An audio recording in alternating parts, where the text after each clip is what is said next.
Welcome to Madame Raven's. This way to the library.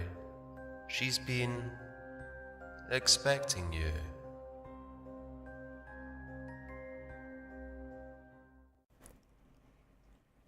Welcome, my darlings. Please sit down and enjoy. But leave the comfy chair for Ermine Case and the love seat for Darren and Jennifer Daw, my Patreon supporters.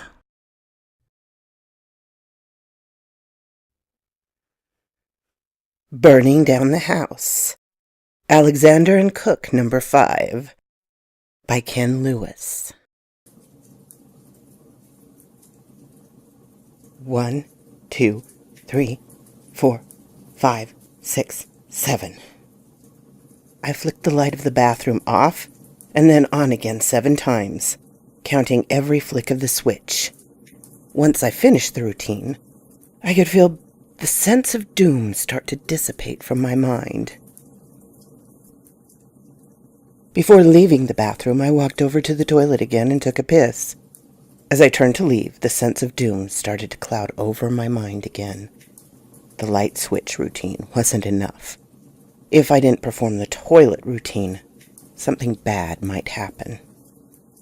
I reached down and flushed the toilet, then proceeded to push the handle down another 6 times. I decided to skip washing my hands. I didn't want to risk triggering the hand-washing routine. I couldn't handle scrubbing my hands 7 times and then turning the water on and off again 7 times. I don't know why the number 7 became the magical number. I just know that all demands must be performed 7 times. If I don't do it, the feeling that something bad is going to happen just gets worse. I never know when the demands will make themselves known. They come whenever they want, as often as they want. Some of them happen so frequently that I started to preemptively perform them to prevent the overbearing feeling of dread. "Bad day?" my wife asked as I walked into the bedroom.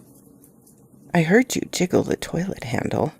She knew about my condition and tolerated it as long as it didn't interfere with my life or inconvenience her too much. Technically, my routines interfered with my life, but not in a way that debilitated me. They were just annoying and time-consuming. Thankfully, my issues were confined to the house. I could function like a normal human being when I was at work or out shopping. But once I got home, it was only a matter of time before the clouds moved over my brain. "Just a little," I said. "Work's been a bit stressful, and these things always seem to get worse when I'm stressed." She walked over and hugged me from behind. I leaned my head against hers, where it rested on my shoulder. "We'll find someone that can help," she said. She had taken it upon herself to cure me. "I'll be fine," I said. I didn't think I needed to be cured. I just needed to find out why things started to escalate when we moved into that house. Something about that house was making me worse. I always had little quirks, but they were manageable. I could go several days without an incident. Once we moved into that house, the demands started to come one after the other, until I couldn't go a day without having to perform several routines. "Don't get mad," my wife circled around me, keeping her hands around my waist. When she was standing in front of me, she looked me into the eyes before continuing. "I invited someone over, someone who may be able to help you." I sighed in frustration and rolled my eyes. "Just give him a chance, please. For me?" She gave me her best doe-eyed look. It was hard to say no to her, so I just squeezed her shoulders 7 times, then stepped away from her. She started to walk out of the bedroom, and I followed.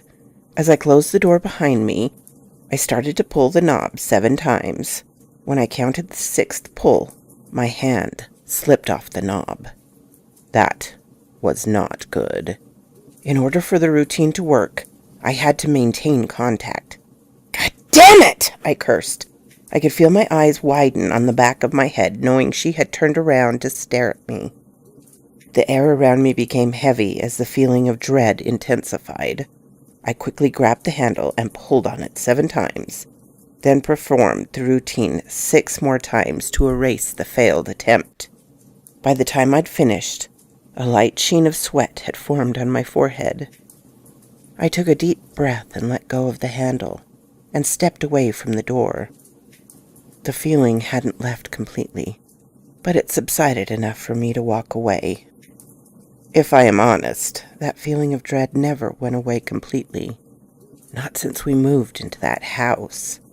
I could always feel it hovering just outside my perception, as it waited for an opportunity to invade my thoughts. It didn't matter how perfectly I performed my routines. It was always there. When I got downstairs, I went into the living room to watch TV, while my wife put on a pot of coffee in anticipation of our guests' arrival. As I scrolled through Netflix, trying to find something to watch, that familiar feeling came over me.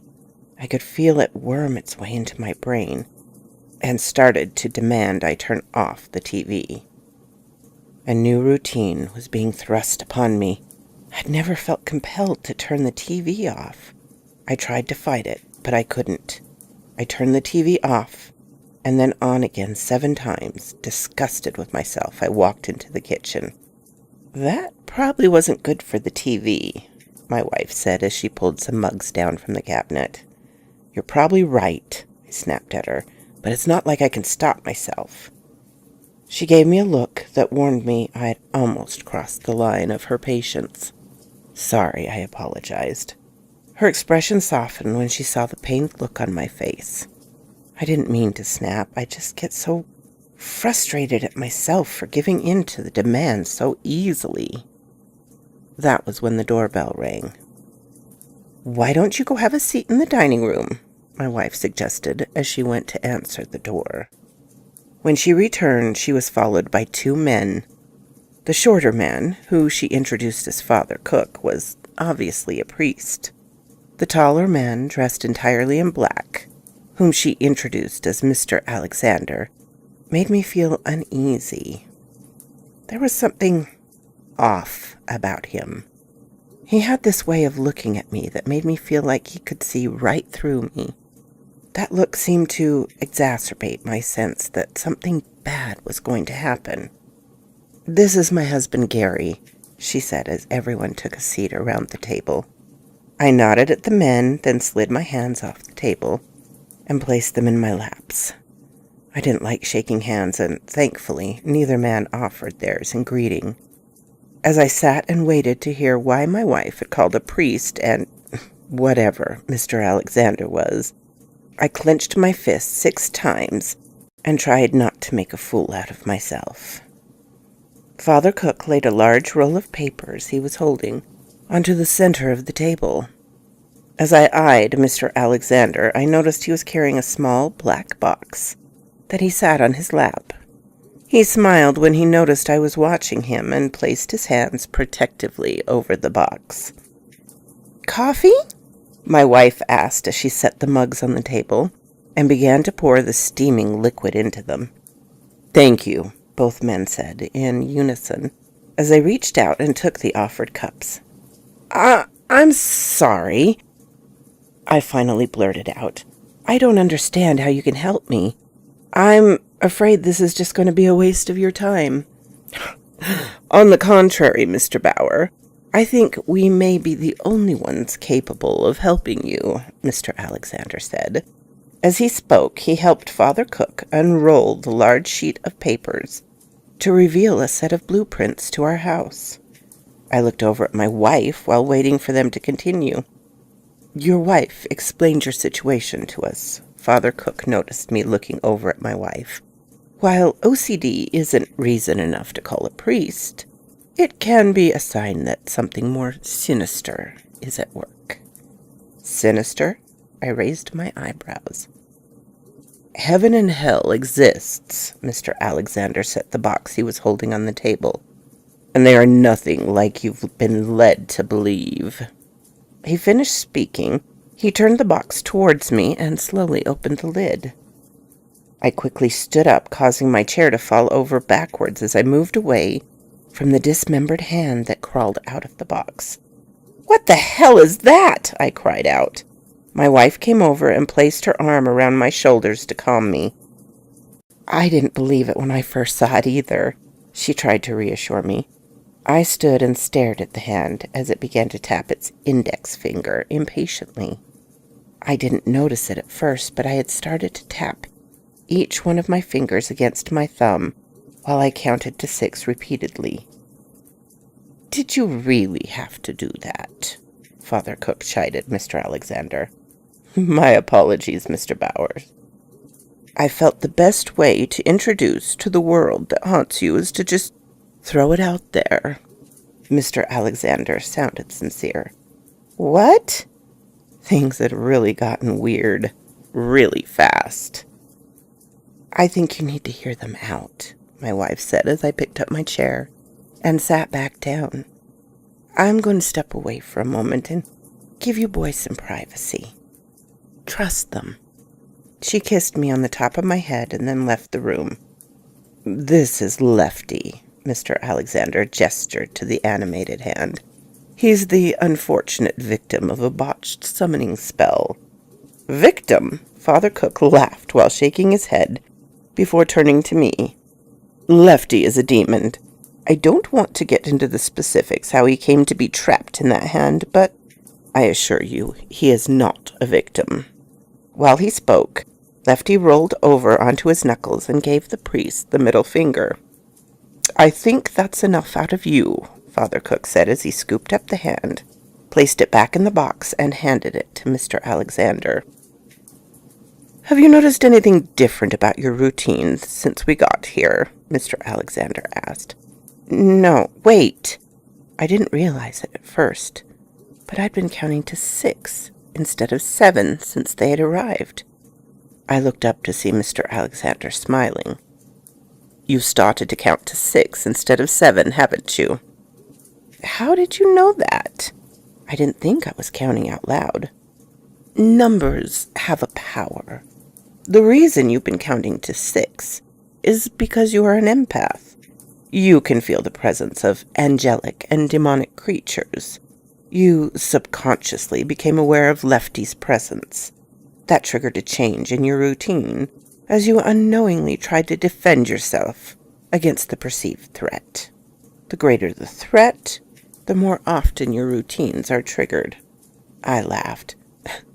"That's insane." "Is it?" Father Cook nodded at the box as Lefty started knocking to be let out. "How does that explain why I've been counting to 7? "That is where these come in." Mr. Alexander pointed to the blueprints. "Let's start with this one." He pulled out the sheet that showed the floor plan of the basement. "Now watch as I line these up." He placed the rest of the blueprints in order with the basement on the bottom and the attic on top. "Okay, what am I supposed to be looking for?" I should mention that I spoke with the priests. I continued to perform different routines, mostly with my hands or feet, to keep them from being a distraction. Father Cook produced a book from the inside of his jacket and opened it to a bookmarked page. He placed the book on the table and pointed to a symbol drawn on the page. "It might be hard to notice at first, but keep looking." I glanced at the stack of blueprints. The paper they were printed on was semi-transparent, allowing the darker lines of the bottom sheets to be slightly visible. I glanced back to the picture in the book. As I did so, I started to see the similarities between the symbol in the book and the layout of our home. "What is it?" I asked. "This is an Enochian nexus." Father Cook pointed to the symbol in the book. "For reasons we haven't been able to discern, your house was built to resemble a 3-dimensional nexus," Mr. Alexander explained. "That's why you've been counting to 7. Angelic creatures are drawn to your house because it's a weak point between heaven and earth. Whenever you feel their presence, Your defense mechanisms are triggered and you perform one of your routines. You count to 7 because 7 is the number of heaven. I stammered as I tried to make sense of what they were saying. I couldn't put into words all of the thoughts that were racing through my mind. It's a lot to take in, Father Cook said. The good news is that we can help you. The bad news, Mr. Alexander cut in, is that we're going to have to destroy your house to close the nexus. Right at that moment, my wife returned, carrying 2 large suitcases. They already explained everything to me, she said as she set the bags down. They can't just destroy our house! I raised my voice.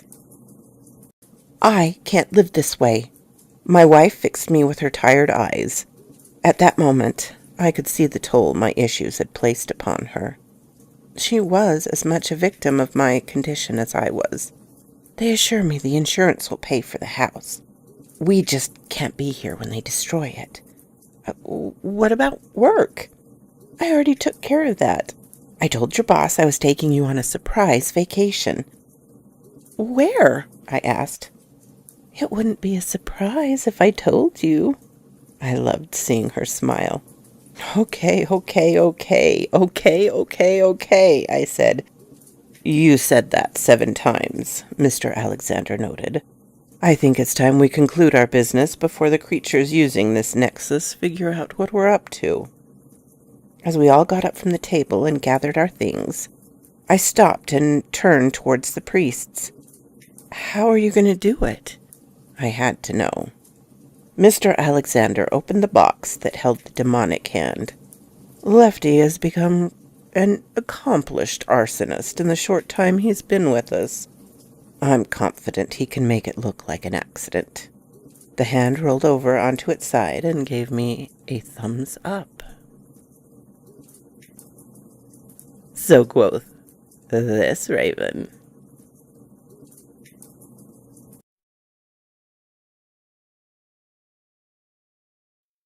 If you like this, please hit the little button to let me know. If you didn't, hit the little button to let me know.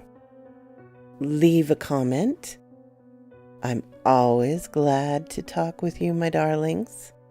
I'm open to suggestions and critiques. If you have not subscribed, please do so and ring the little bell so you know when to come up and see me. And I will talk to you next time, my darlings. Farewell.